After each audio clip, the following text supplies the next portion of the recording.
వరలక్ష్మి శరత్ కుమార్ ఈ పేరు గురించి తెలుగు సినీ ప్రేక్షకులకు పెద్దగా పరిచయం చేయాల్సిన అవసరం లేదు. తన అందంతో, అభినయంతో తెలుగు ప్రేక్షకులకు కూడా వరలక్ష్మి సుపరిచితమే. కొన్ని రోజులుగా ఎక్కడ చూసినా వరలక్ష్మి పెళ్లి వార్తలే వినిపిస్తున్నాయి. వరలక్ష్మి శరత్ కుమార్ 3 బోన్ల బంధంలోకి అడుగుపెట్టారు. ముంబైకి చెందిన ఆర్ట్ గ్యాలరిస్ట్ నికోలై సచ్దేవ్తో కలిసి ఆమె 7 అడుగులు నడిచారు. థాయిలాండ్ వేదికగా జూలై 10వ తేదీన వీరిద్దరి వివాహం అంగరంగ వైభవంగా జరిగింది. అయితే వరలక్ష్మి ఇటు తమిళ సంప్రదాయంలోనూ, అటు క్రిస్టియన్ సంప్రదాయంలోనూ కూడా వివాహం చేసుకున్నారు.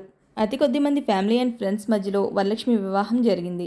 అయితే వరలక్ష్మి పెళ్లికి సంబంధించిన ఫోటోలు మాత్రం వరలక్ష్మితో పాటు శరత్ కుమార్ ఫ్యామిలీ సభ్యులెవరూ సోషల్ మీడియాలో షేర్ చేయలేదు. వివాహానికి సంబంధించిన కొన్ని ఫోటోలు మాత్రం బయటకు వచ్చాయి. అవి సోషల్ మీడియాలో వైరల్గా మారాయి. ప్రస్తుతం వరలక్ష్మి, నికోలై సచ్దేవ్ల పెళ్లి ఫోటోలు వైరల్గా మారడంతో నూతన వధూవరులను నెటిజన్లు కూడా తమ బెస్ట్ విషెస్ ని తెలియజేస్తున్నారు. అయితే వరలక్ష్మి వివాహానికన్నా ముందు సినీ సెలబ్రిటీలు, రాజకీయ నాయకుల కోసం గ్రాండ్గా రిసెప్షన్ ఏర్పాటు చేశారు.